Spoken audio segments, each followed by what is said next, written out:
Frank has to be kept after class. Ooh. Your understanding of the female reproductive cycle is simply not satisfactory. There's a movie where that line needs to be said?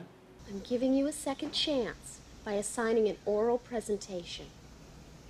Oral. An oral presentation on the material with footnotes and visual aids, due by the end of the week. Really, movie? No blowjob jokes on that one? The I can fit him in joke, that's gold, but the oral presentation, that's just too low for us to stoop. Just go for the bottom of the barrel film. You have nothing else to lose. I mean, what's to stop you from having the kid just bring the prostitute into class, play it? Hello. Okay. I hate to do this to you guys, but this is another one of those scenes where I simply have to do a play-by-play.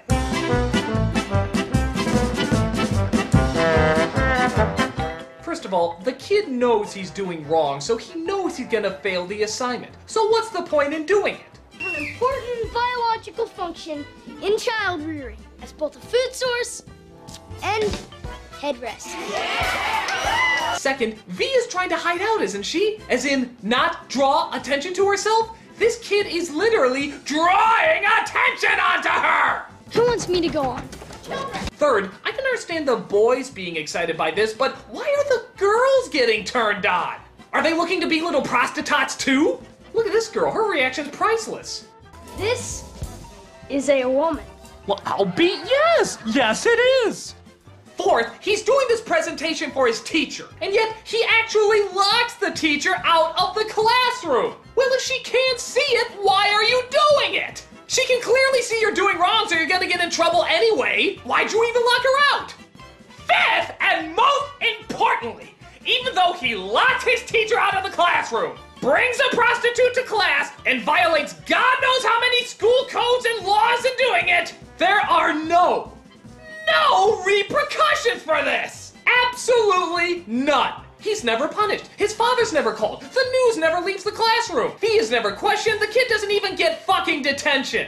We just cut to him and V trying on his dead mother's clothes. Truly another heartwarming, ethically damning scenario. So, in case you missed it, absolutely nothing about that scene makes any fucking sense goddamn ever! Hallelujah! Holy shit! Where's the Tylenol? So, as everybody will have guessed by, well, the beginning of the movie, Ed Harris has the hots for V, and actually takes her out on a date. Oh, look, honey, it's Frank's dad. I wonder who that woman is. She's a hooker. Honey.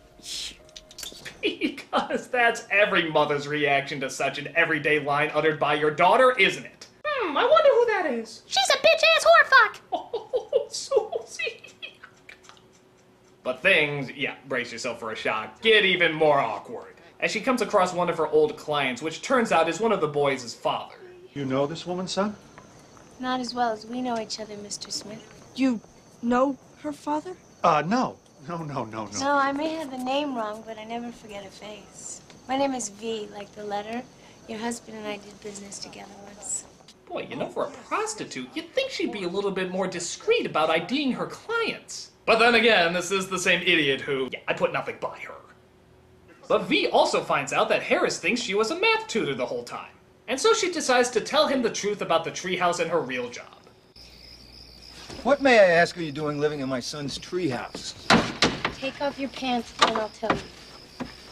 Why do I have to take off my pants? Because in my experience, men are better listeners when they're not wearing pants. And I have something personal to tell you, and I don't want you to be able to get away. Okay. I'm sorry, lady, you know that things can be done with your clothes on, right? I mean, this is not a new phenomenon. Just because 90% of what you do is with your clothes off doesn't mean everybody else is. I'm a prostitute. Men pay me to have sex with them, okay? Well, then what, may I ask, are you doing teaching math to 7th graders? And Bruce Wayne, why are you dressed up like Batman? My son bought me a hooker? No, he didn't buy me for you. Oh, what a relief. He just wants me to marry you. Oh, okay, well that makes it better. So he climbs down the treehouse and decides to have a conversation with his son. With his pants still off. Okay, that's it. I'm convinced. This kid's gonna grow up to be Denny from The Room. The social awkwardness, the sexual frustration, his backstory's filled in. We now know why he's so scary. Of course, because this is contrived city. They patch things up and now he's dating a whore. Good for him. But suddenly, one of the mobster bosses, played by Malcolm McDowell, gets informed of her location and goes after her. You saw her in Middleton? Middleton? He hung up. Oh, of course, he hung up. Well, she shouldn't be too hard to find. We fitted around for a while with other travelers of the night. What we were after now was the old surprise visit. That was a real kick, and good for laughs and lashings of the old ultra-violent. He happens to enter right into the store that V happens to be shopping in, and even though he's standing right next to her, he doesn't manage to pick her out. This is why you send hitmen to do your dirty work, you schmuck. They actually can tell a woman from the exact same woman wearing sunglasses. So V tries to flee town because her life is in danger, but heck, not after showing up to Frank's sock hop. Bring the danger to the children, I always say. Ed Harris tries to meet up with her, but unfortunately McDowell recognizes her car more than he does her and follows him. What are you gonna do? I'm going to the sock op. Oh, I'm sorry. I don't think they have a sock op here. You might want to go on the street to the ocean. Oh. So everybody meets up at the sock op, and they have themselves a little fight. We then partake in screenwriting cliché number 33, the kid shouting yes. Yes! Right before we take part in screenwriting cliché number 246, the little kid's comedically driving a car. The wheel falls off, and yet somehow they're still able to keep driving straight and then suddenly turn, outwitting the bad guy as V escapes. We see later that she goes to the crime boss of the crime boss, I guess, and sees if she can get out of working for them. Now, of course, this has to be a very risky, very hard-to-do process, or else she clearly could have just done this from the beginning. I want out. Goodbye, my child. Well, to say that was disgustingly easy would be an insult to those who work hard to do things that are disgustingly easy. But wait! What about Ed Harris? Oh, apparently he chained himself to a chair to stop a big hunk of wetland from being bulldozed. This was probably explained while you were marveling over the stupidity of the other scene, so we most likely missed it. When this place goes, part of me goes with it. I'll go to jail. Tom, you're under arrest. Dad! Sorry, boy. Wet pieces of grass mean much more to me than ever trying to raise you as my son. Didn't look like I was doing a very good job anyway. Forget it, Charlie. He's got the right to do any damn thing he pleases. What's going on here? It's a deed to the wetlands in my name.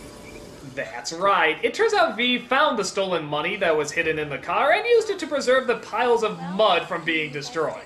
And to make it up to her, he's gonna name the wetlands after her. It's wet, smelly, and full of algae, so it just seems logical. Tell me I'm worth waiting for. You're worth much more than that. And just when you think this movie couldn't possibly give you any worse writing... You know what?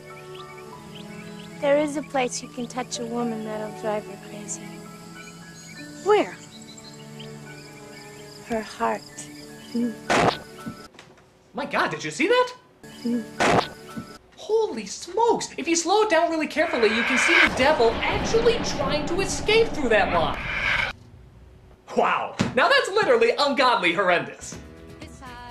So that's Milk Money, a creepy premise with a creepy delivery.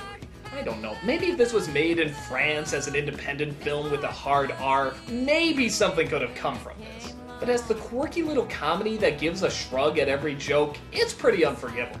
You feel uncomfortable watching it and just wonder what the hell's gonna happen to these dirty little people a few years from now. Well, for most of them. It's not funny, it's not charming, it's just sick. So the next time a kid tries to bring a prostitute into your classroom, just remember, it could be Melody Griffith. I'm the nostalgia critic guy, remember? So you don't have to. This heart was almost taken. This heart had a love of its own. This heart was reawakened when you came along. This heart was born, feet running. I'm going to the sock op.